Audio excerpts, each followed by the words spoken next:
सभी दर्शकों को राम राम। मैं हूं बाबा रामदास। आप देख रहे हैं स्लो जिंदगी और बाबा की खरी खोटी। मेरे साथ वरिष्ठ पत्रकार बड़े भाई ओम प्रकाश चौधरी जी जुड़ रहे हैं आज। भाई साहब प्रणाम। बहुत धन्यवाद आपका याद करने के लिए। भाई साहब, जो दिल्ली यूनिवर्सिटी का जो छात्र संघ का जो चुनाव परिणाम आया है वो कोई आइसोलेटेड नहीं है। एक तो दिल्ली यूनिवर्सिटी कोई दिल्ली की यूनिवर्सिटी है, पर छात्र पूरे देश से आते हैं। और इसके अलावा सर, पंजाब यूनिवर्सिटी का भी छात्र संघ का चुनाव अध्यक्ष पद जो है एबीवीपी ने जीत लिया है। तेलंगाना सेंट्रल यूनिवर्सिटी का भी, वहां तो चारों पद जीत लिए हैं। उधर राहुल गांधी आह्वान कर रहे हैं कि जैन जी जो है वो नेपाल वाली क्रांति दिल्ली में कर देगी। बिहार से जो सर अभी तक जो रुझान मिल रहे हैं, आज भी सुबह मेरी बात हुई है, कल शाम को भी कई सारे लोगों से बात हुई। वो कहते हैं जी अभी वर्तमान का जो सिनेरियो है उसमें अगर महाराष्ट्र से भी ज्यादा हाहाकारी रिजल्ट कांग्रेस के लिए और अपना आरजेडी के लिए, दोनों के लिए, मतलब लालू यादव की पार्टी आज तक का अपने सबसे खराब प्रदर्शन इस चुनाव में कर सकती है, अभी तक के जो रुझान है, जो हम लोग का आकलन है। तो सर, राहुल गांधी का कोई टोटका, कोई झूठ, कोई भी इस प्रकार का जो उनका प्रपंच है वो कहीं ग्राउंड पे तो कहीं फलीभूत होता दिख नहीं रहा। उनका जो सुपर मीडिया है वो चाहे जितना चिल्ला ले, चर्चा कर ले, मतलब सरकार फंस गई, ज्ञानेश कुमार इसी फंस गए, ये हो जाएगा वो हो जाएगा, पर सर ग्राउंड में तो राहुल गांधी हर मुद्दे पे फेल नजर आ रहे हैं। क्या आपको क्या लगता है बिहार के बाद अब ये क्या करेंगे? बिहार में इनका हारना एकदम तय है। बाबा जी, हम लोग वैसे पहले भी चर्चा कर चुके हैं इस बात को लेकर के। हरियाणा, जहां ऑलरेडी 2 बार भारतीय जनता पार्टी की सरकार रह चुकी थी, 2014 और 2019, और मैं हूं, आप हो या कोई दूसरे जितने भी विश्लेषक हैं, और चूंकि मैं तो हरियाणा में काम कर चुका बहुत लंबे समय तक, चंडीगढ़ से अमर उजाला जब शुरू हुआ था तो मैं वहाँ का इंचार्ज था, और बाद में हरि भूमि में करीब 16 साल संपादक रहा। हरियाणा को मैं बहुत बेहतर तरीके से जानता समझता हूँ। ये मुझे वहम था, हरियाणा के चुनाव नतीजे ने वो वहम दूर कर दिया। कोई भी ये नहीं कह रहा था कि हरियाणा में तीसरी बार भारतीय जनता पार्टी की सरकार बन जाएगी, लेकिन बनी ही नहीं, पिछले दोनों रिकॉर्ड भी तोड़ दिए। 2014 और 2019 में तो लटक गई थी, 40 सीटें ही आई थी, लेकिन इस बार 48 सीटों के साथ। इसके बाद महाराष्ट्र में भी लोकसभा चुनाव के नतीजे देख करके सबका ये कहना था कि इस बार डगर जरा मुश्किल है पनघट की, लेकिन अल्टीमेटली क्या हुआ? दिल्ली, जहां के मुख्यमंत्री ये कहते थे कि मोदी जी इस जन्म में तो आप दिल्ली का चुनाव नहीं जीत पाओगे, यानी नया जन्म लेना पड़ेगा। एक अहंकार वहां क्या हुआ? खुद अरविंद केजरीवाल भी ममता बनर्जी की तरह, जैसे वो नंदी ग्राम में चुनाव हारी थी सुवेंदु अधिकारी के सामने, यहां साहब सिंह के बेटे के सामने अरविंद केजरीवाल अपना भी चुनाव हार गए और आम आदमी पार्टी की विदाई हो गई दिल्ली से। ये क्यों हुआ है? इसी में बहुत सारे प्रश्नों के जवाब हैं। हरियाणा में भी, महाराष्ट्र में भी और दिल्ली में भी, तीनों जगह आरएसएस का पूरा कैडर जो है वो बूथ लेवल तक काम कर रहा था। बहुत वो माइक्रो लेवल पर जिसको कहते हैं, वहां तक लोगों तक पहुंच बनाना, उनको गाइड करना, उनको समझाना चीजों को, ये पहले हरियाणा में हुआ। हरियाणा का रिजल्ट आया, वो टीम और उसमें कुछ और लोग जुड़ करके वो महाराष्ट्र पहुंच गए। महाराष्ट्र का रिजल्ट आया, वो लोग दिल्ली पहुंच गए। दिल्ली का रिजल्ट आया तो उसके बाद वो बिहार पहुंच चुके थे। और बिहार में आप रिपोर्ट ले लीजिए, आप तो खुद घूम करके आए हैं 10-11 दिन वहां पर, और बहुत सारे जिलों में आप गए हैं, इंटीरियर में गए हैं, बिल्कुल जो दूरस्थ ग्रामीण इलाके हैं। लोगों से बात करो, समझ में आता है कि जमीन पर क्या चल रहा है। ना ये वोट चोरी किसी के दिमाग से नीचे उतर रही। सबका कहना है कि नहीं, काहे की वोट चोरी, हम तो वोट करते हैं, हमने लोकसभा में भी वोट किया था, हमने विधानसभा में भी वोट किया था। इसके अलावा SIR, इसको लेकर के कोई वरीड नहीं है वहां पे, किसी भी तरह की कोई दिक्कत ही नहीं है, लोगों के दिमाग में कोई बात ही नहीं है। तो ये दोनों चीजें टाटा फिक्स हो चुकी हैं। इसके अलावा भारतीय जनता पार्टी की लीडरशिप हो, जनता दल यू की लीडरशिप हो, चिराग पासवान हो, कुशवाहा हो, जीतन राम मांझी हो, सब अपने अपने पार्टी जिसकी जिसकी जितनी क्षमता है वो सब लगे हुए हैं, निचले स्तर पर लगे हुए हैं, अपने अपने वोट बैंक को और सॉलिड कर रहे हैं, ध्रुवीकृत कर रहे हैं। और बाबा जी, लोग अब इतने नासमझ रह नहीं गए हैं। ये सोशल मीडिया का जमाना है, सब जानते समझते बूझते हैं कि भाई राहुल गांधी को ये प्रपंच क्यों करने पड़ रहे हैं, ये पाखंड क्यों करने पड़ रहे हैं, ये इस तरह के डेमोन्स्ट्रेशन, ये इस तरह के प्रेजेंटेशन, ये सब क्यों करना पड़ रहा है। अरे भाई, आप गए थे ना वोट चोरी और SIR को लेकर के, और वोट अधिकार यात्रा निकाली थी, पता नहीं क्या क्या आपने उस समय कहा, और इनके मंचों से मोदी जी की माता जी के बारे में किस तरह की अभद्र टिप्पणियां हुई। तो अगर आपके मुद्दों में दम था तो रेस्पॉन्स क्यों नहीं मिला धरातल से, जमीन से।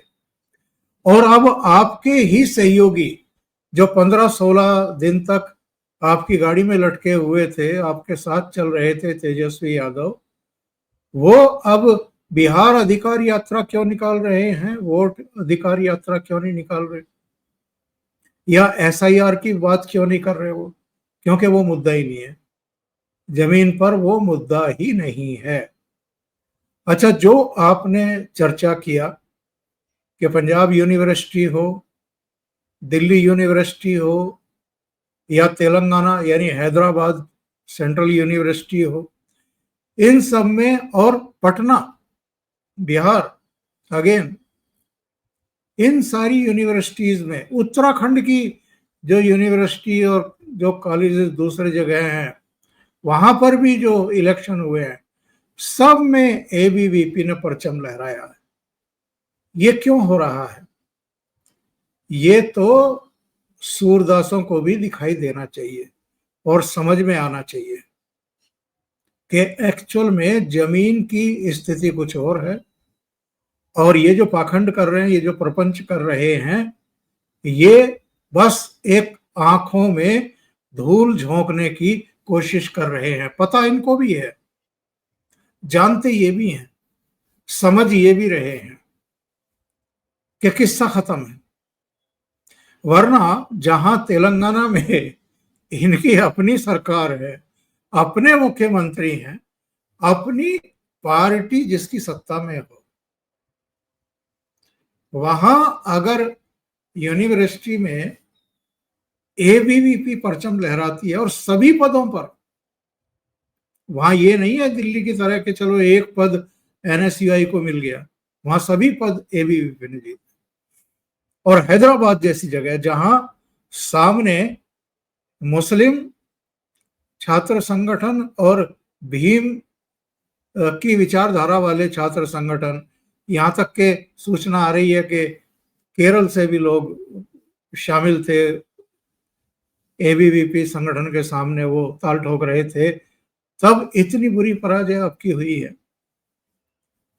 तो आप बिल्कुल 100% सही कह रहे हैं। बिहार में महाराष्ट्र से भी बेहतर चुनाव नतीजे आने वाले हैं। जी। नहीं, मुझे ये बताइए, राहुल ने एक काठ की हंडिया चढ़ाई, वो नवंबर का पहला हफ्ता आते आते फूट जाएगी। इसके बाद बंगाल का चुनाव आएगा, 5 अन्य राज्यों में भी चुनाव होने वाले हैं अगले 6 महीने में।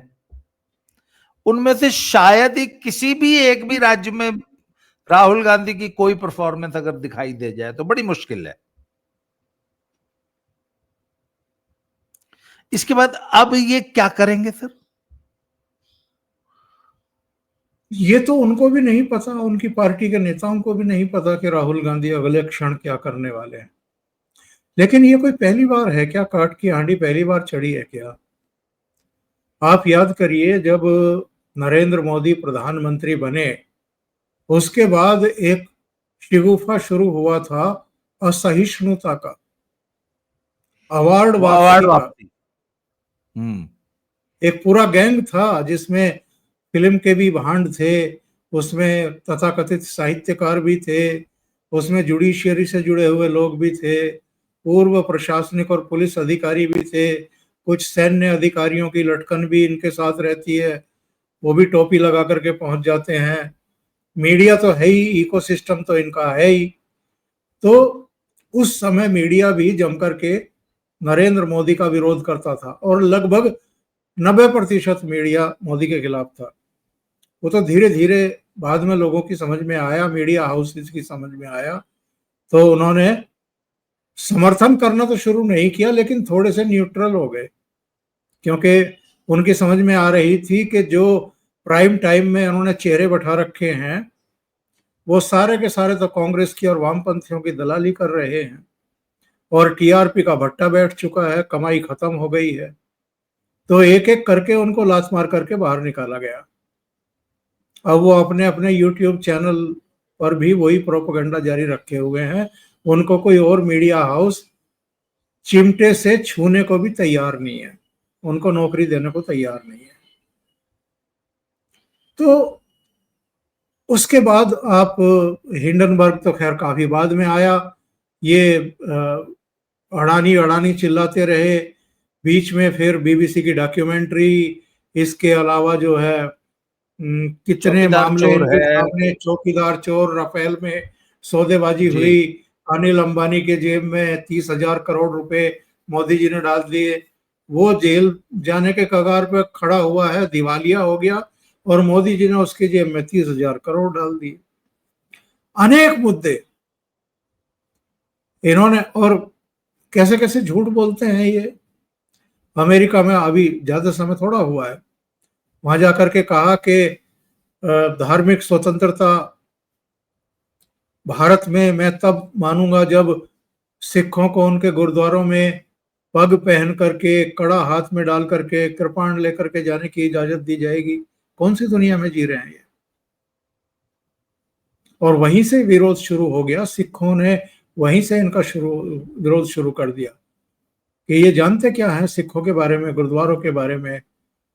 यहाँ ऐसा कौन सा कोई एक इंसिडेंट मुझे बता दो। मैंने शायद आपके प्रोग्राम में पहले भी बताया था, या हो सकता है कोई और चैनल हो। मनजिंदर सिंह सिरसा ने एक इंटरव्यू में ये खुलासा किया था। उनका कहना था कि मैं सिखों के एक प्रतिनिधिमंडल को, जिसमें बहुत जानी मानी हस्तियां थी, प्रधानमंत्री जी से मिलवाने के लिए लोक कल्याण मार्ग ले गया। गेट पर से मैंने अंदर फोन करवाया और कहा कि भाई क्या इनको अपने जो कृपाण वगैरह हैं, कड़े हैं, दूसरी चीजें हैं, उनके साथ अंदर जाने की इजाजत दी जा सकती है? अंदर से जवाब आया कि प्रधानमंत्री ऑलरेडी ये निर्देश दे चुके हैं कि किसी का कोई भी अस्त्र शस्त्र पहचान के, जो भी 5 अंग पहचान के ये जो होते हैं, वो वहां ना रखवाए जाएं, उनको सीधे लेकर के अंदर आया जाए, जाने दिया जाए।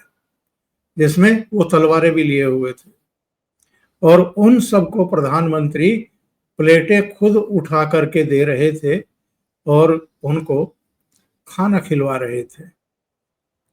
तो आप कितना दुष्प्रचार करोगे सिखों के बारे में, या सिखों को सम्मान देने के मामले में? सिखों का कत्लेआम अगर किसी ने करवाया तो वो कांग्रेस पार्टी थी। 1984 में क्या हुआ था इंदिरा गांधी की हत्या के बाद? दिल्ली में भी, जमशेदपुर में भी, कानपुर में भी, कई जगहों पर 3000 से ज्यादा सिखों का कत्लेआम हुआ था,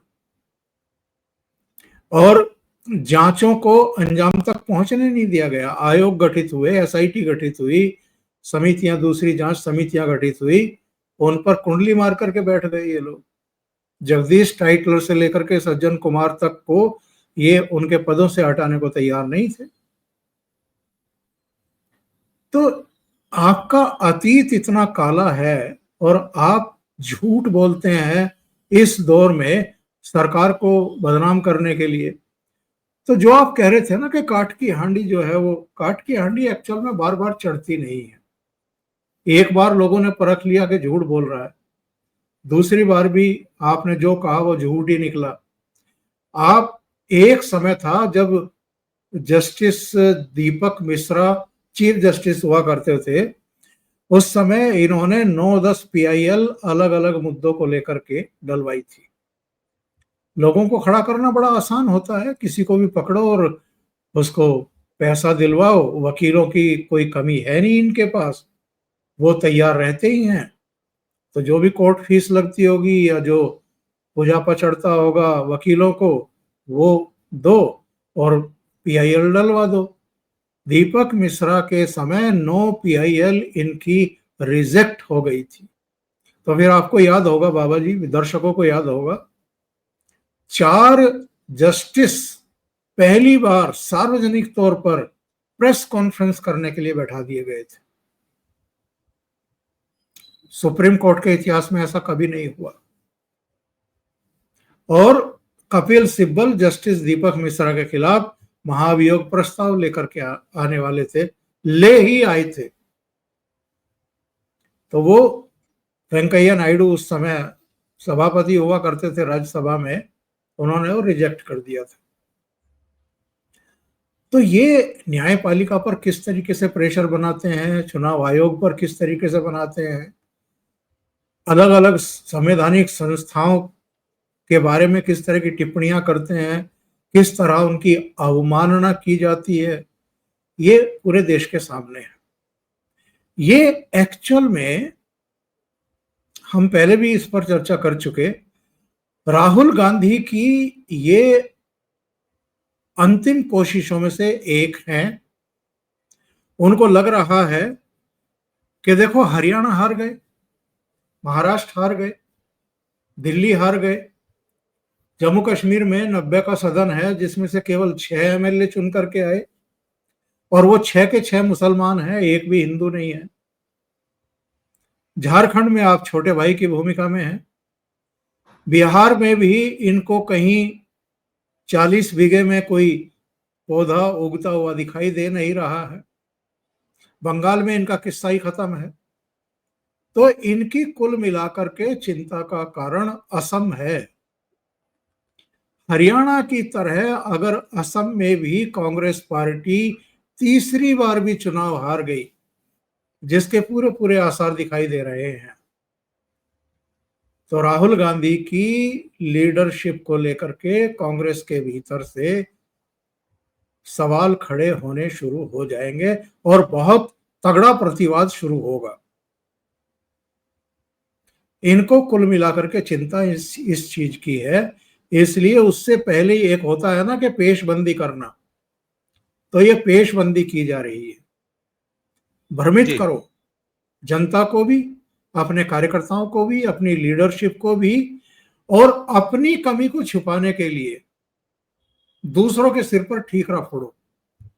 कभी ईवीएम खराब, कभी मतदाता सूची में गड़बड़ी, कभी चुनाव आयुक्त, मुख्य चुनाव आयुक्त ही मैच फिक्सिंग में संलिप्त है मोदी जी के साथ में, लेकिन अपने मुंह पे हाथ फेरने को तैयार नहीं है कि तुम्हारी लीडरशिप में कांग्रेस कितनी बार चुनाव हार चुकी है, 90 से ज्यादा बार चुनाव हार चुकी है, 3 लोकसभा चुनाव हार चुकी है, 2 राष्ट्रपति चुनाव हार चुकी है, 3 उपराष्ट्रपति चुनाव हार चुकी है और 3 बार ही लोकसभा का स्पीकर का चुनाव हार चुकी, यानी सेंचुरी लगा चुके आप।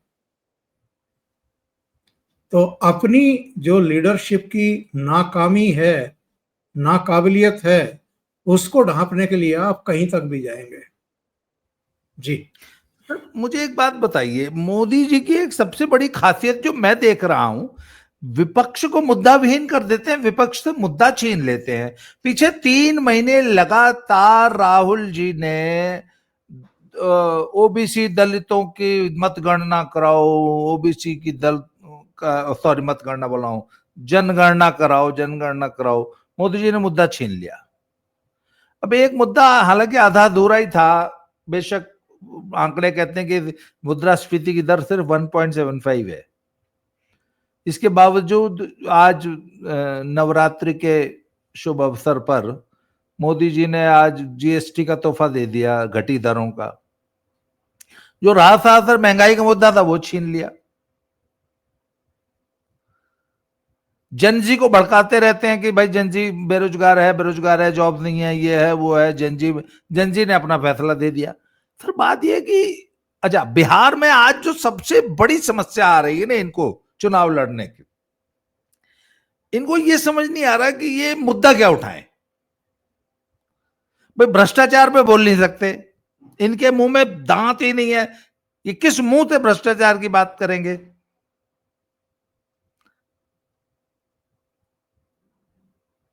किस मुंह से ये महंगाई की बात करेंगे। तो सर बात यह कि मोदी जी ने इनको, ये भी है जैसे वो कहते हैं ना, किसी योद्धा को आप एकदम शस्त्र विहीन कर दो, वो उसका रथ भी तोड़ दिया, उसका शस्त्र सब, उसका तलवार भाला सब ले लिया, उसको बेचारे को नंगा करके मैदान में खड़ा कर रखा है, अब तू लड़ ले भाई। तो सर ये स्थिति तो विपक्ष के लिए, अच्छा ये लगभग सारे विपक्ष की यही स्थिति है। आज आप अखिलेश यादव की बात कर लीजिए, उनके पास मुद्दा नहीं। तो वो झूठ मूठ के जो ये मुद्दे इनको गढ़ने पड़ रहे हैं, सर ये भी तो बड़ा टेढ़ा कार्य है ना, कि एक झूठ का पुलिंदा खड़ा करो, फिर उसको लोगों के सामने जिंदा बना के प्रस्तुत करना, वो कितना टेढ़ा काम है। तो सर ये तो वाकई विपक्ष के लिए तो राजनीति ही बड़ी मुश्किल हो गई है। देखिए बात ऐसी है कि एक तो जिस पूरे विपक्ष की आप बात कर रहे हैं, वामपंथियों को छोड़ दें तो अधिकांश दलों को वंशवादी राजनीति का रोग लगा हुआ है, उसी से ये लोग सारे चेहरे आते हैं। वो चाहे लालू की संतान हो, मुलायम सिंह की संतान हो, शरद पवार की संतान हो, या अलग अलग प्रदेशों में, हरियाणा में भी देवीलाल की संतानें चली आ रही हैं, उनमें भी विभाजन हो गया। लालू के परिवार में भी बंटवारा हो ही गया है, दिखाई दे रहा है, तेज प्रताप अलग, तेजस्वी अलग, और उसकी बहनें भी, अभी रोहिणी के जो बयान आए थे तो उसको तो वापस सिंगापुर भेजने के लिए कह दिया गया कि आप जाइए, नहीं तो रायता बिखरने ही वाला था इसके परिवार का भी। राहुल गांधी अगेन एक वंशवादी फैमिली को बिलोंग करते हैं। तो भाई इनके सबके कारनामे ऑलरेडी देश की जनता देख चुकी है। मनमोहन सिंह के समय भ्रष्टाचार किस हद तक बढ़ा हुआ था, मुद्रास्फीति की दर कहां थी, महंगाई में हाल बुरा था। मुझे याद है जयपुर में इनका अधिवेशन था कांग्रेस का, मैं कवर करने गया था दिल्ली से। जयपुर अधिवेशन में राहुल गांधी को खड़ा किया गया श्रेय लेने के लिए, और उन्होंने कहा कि मनमोहन सिंह जी, 9 सिलेंडरों में काम नहीं चल रहा है मध्यम आय वर्गीय परिवारों का, इनको बढ़ा करके आप फिर से 12 कर दीजिए, साल में 12 सिलेंडर कर दीजिए। यानी पहले आप सुविधा छीनो, उसके बाद कृपा दिखाओ लोगों पर, और आपकी और हमारी स्मृतियों में वो हमेशा जिंदा रहेंगी वो तस्वीरें, जब गैस सिलेंडर लेने के लिए लंबी लंबी कतारें लगा करके लोगों को खड़ा होना पड़ता था कई कई घंटे। जब रेलवे का टिकट आपको अगर बुक कराना है तो लाइन में जाकर खड़े हो जाओ। आपको हवाई जहाज का टिकट बुक कराना, किसी ट्रेवल एजेंसी को पकड़ो। आपको बिजली का बिल भरना है, आपको टेलीफोन का बिल भरना है, लाइन में खड़े हो जाओ। मैं यहाँ जहाँ रहता हूँ दिल्ली एनसीआर में, यहाँ से जब मुझे अपने होम टाउन मेरठ जाना होता था तो 53 कांपते थे। पहले साहस जुटाना पड़ता था, क्योंकि यहाँ से निकलते ही आपको जाम में घुसना है। पहले मुरादनगर पड़ेगा, फिर गंग नहर का पुल पड़ेगा, फिर मोदी नगर पड़ेगा, और कहीं भी जाम लग जाता था। जो अब एक्सप्रेस वे बन गया है दिल्ली से मेरठ का, उससे 1.25 घंटे में मैं अपने घर होता हूं, और पहले 3.5 4 घंटे तक गाड़ी का तेल भी फूकता था और खून भी फूकता था। टाइम तो बर्बाद होता ही था। और ये कहानी पूरे देश की थी साहब। आज तो आपके हाथ में मोबाइल फोन है, उसमें कुछ ऐप हैं, उन ऐप के जरिए आप कभी भी हवाई जहाज का, रेलवे का, किसी भी चीज का टिकट बुक करा सकते हैं। जो लग्जरी बसें चलती हैं अलग अलग डेस्टिनेशन के लिए, उनके टिकट बुक कराइए। जब आपको चाहे, जब आप कैंसिल कर दीजिए, आपको रिफंड मिल जाता है। आपको टेलीफोन का बिल भरना हो, बिजली का बिल भरना हो, गैस बुक करानी हो, सारी चीजें आपकी मुट्ठी में है। अब मोस्टली बड़े शहरों में पाइप से गैस की सप्लाई शुरू हो गई है, तो गैस सिलेंडर का टंटा ही खत्म हो गया है। सड़कें इतनी चौड़ी हो गई हैं, हाईवे, एक्सप्रेसवे, रेलवे का एक तरीके से कायाकल्प हो रहा है। हवाई अड्डे दोगुने हो चुके हैं। जो इकोनॉमी है वो 11th लार्जेस्ट से 4th लार्जेस्ट पर आ गई है। अगले 1.5-2 साल में ये 3rd लार्जेस्ट इकोनॉमी होने वाली है। अलग अलग प्रदेशों में लोगों का जीवन का जो लेवल है, लाइफ का जो लेवल है, वो बढ़ा है।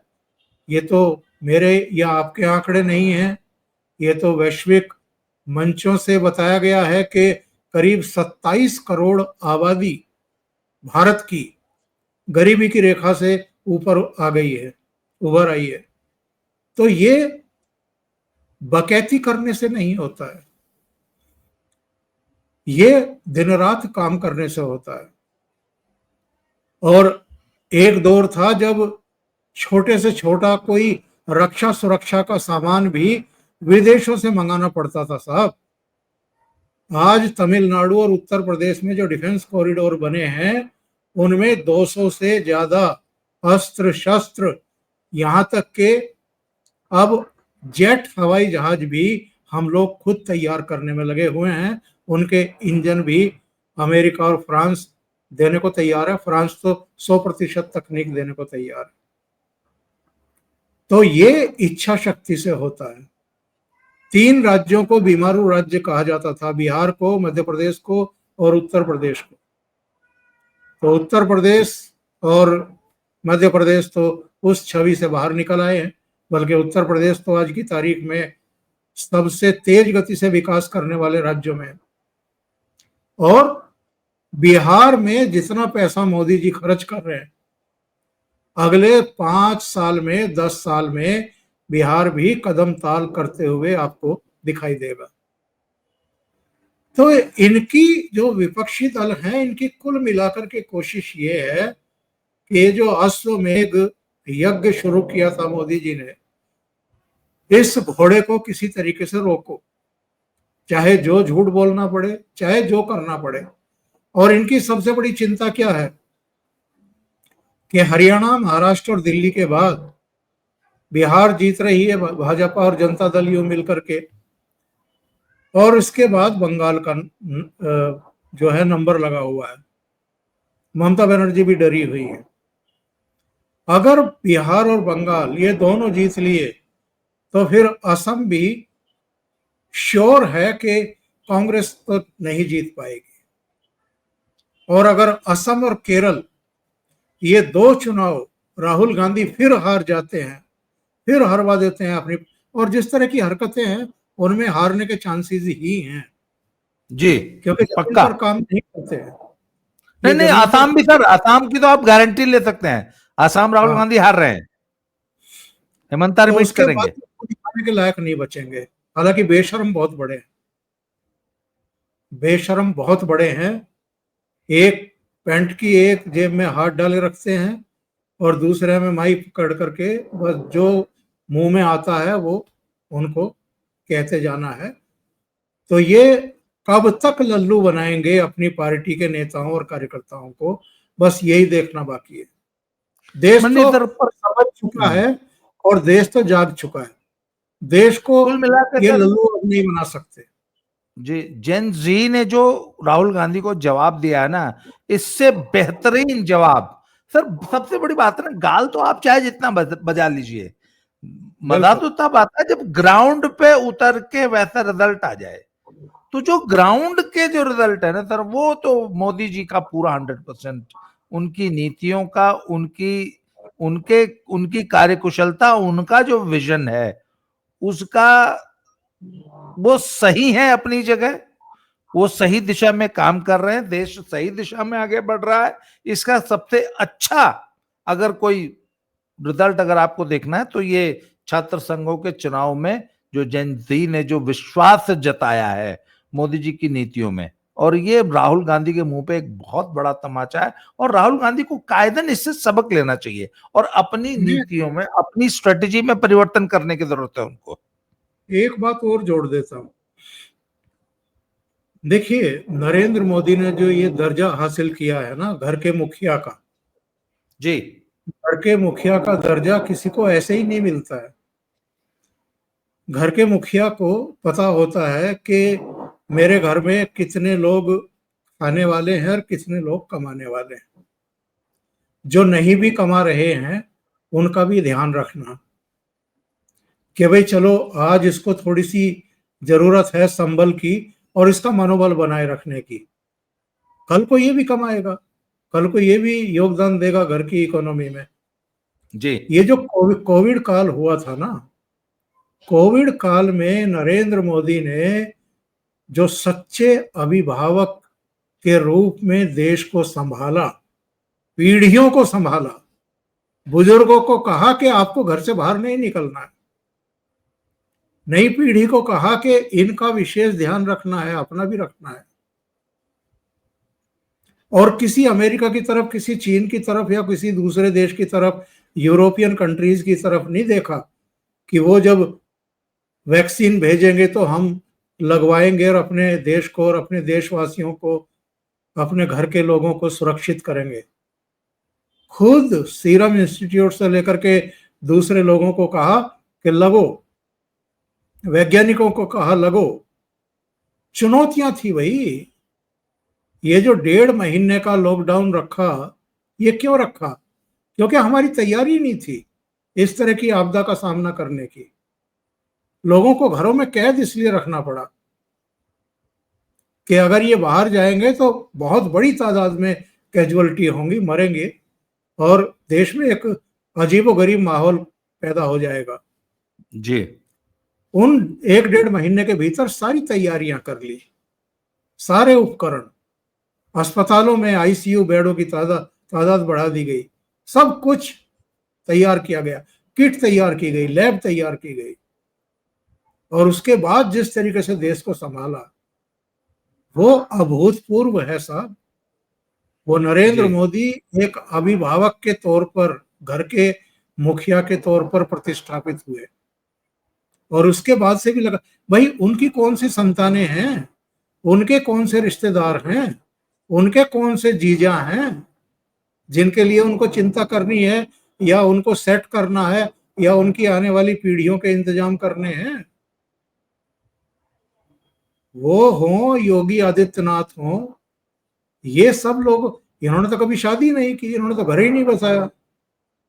इन्होंने तो योगी जी ने उत्तर प्रदेश की पूरी जनता को अपनी संतान बना लिया और इन्होंने पूरे देश को बना लिया कि सबके अभिभावक के तौर पर मैं काम कर रहा हूं। तो जो आदमी डोनाल्ड ट्रंप से नहीं डरता, उनके कहे अनुसार काम करने को तैयार नहीं, डट करके उस आदमी के सामने खड़ा हो जाता है जो महाशक्ति है इस दुनिया की, वो राहुल गांधी जैसों से डरेंगे या इनको जवाब देंगे? आपको जितनी जी। बकवास कर आप करते रहो। वो तो कहते हैं ना कि हाथी चला बीच बाजार, आगे तो आप ही पूरा करेंगे। तो वो हालत है, भौंकते रहते हैं लोग जिनको भौंकना है, हाथी मस्त जी। चाल चलते हुए आगे बढ़ जाता है। तो सर आज की चर्चा को यहीं समाप्त करेंगे। आपने समय दिया इसके लिए बहुत बहुत आभार, धन्यवाद। दोबारा सर किसी नए विषय पे फिर से मिलते हैं, तब तक के लिए जय जी, श्री राम, हर हर महादेव। जय श्री राम।